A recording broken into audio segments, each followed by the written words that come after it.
oil and energy industry leaders from across Africa are meeting in Cape Town, South Africa. The three-day annual Africa Oil and Power Conference is focused on the substantial role of the continent's energy sector and, of course, how it plays on the continent and how it empowers other African industries. CGTN's Travers was there and brings us the following report. With Brent crude hovering around the mid-50s mark, it is a point of departure that has become part of many conversations here, as leaders in the oil and gas sector work to develop Africa's upstream capabilities.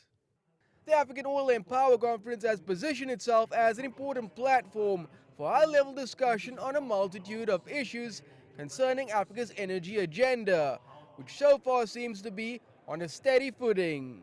We're at least in a stable place with an oil price that stays, between $57, $60. That does encourage ongoing activities. But for the African continent, either a higher oil price or more competitive investment terms are going to be needed in order to encourage a lot more oil and gas exploration. The exploration in Africa overall this year is higher than in previous years, so it's encouraging. For many, energy in Africa is an important issue, with South Africa's integrated resource plan already set to procure 27 gigawatts of energy, some derived from independent power producers. But gas to power is being closely pursued by other countries with an abundance in the resource, including Equatorial Guinea, who have gone through an unprecedented amount of licensing rounds to pursue their resources. We are very happy because there seems to be a lot of interest on Equatorial Guinea, especially about our policy of exploration. So I clearly see a lot of drilling next year coming up, explorers, mainly for oil, but also for gas, because we are working on this new gas mega hub initiative to gather gas to do methanol or other products. Natural resources, though, employ just 1% of Africa's total workforce, so there's enormous scope for growth.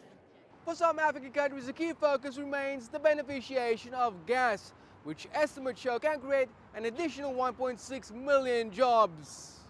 It is not good when you're having a lot of resources in the ground and we're not spending time to give the company the permits, approve field development plans, and drive that up. You know what that delays? That delays jobs, that delays taxes, that delays investment, that delays new entrepreneurs.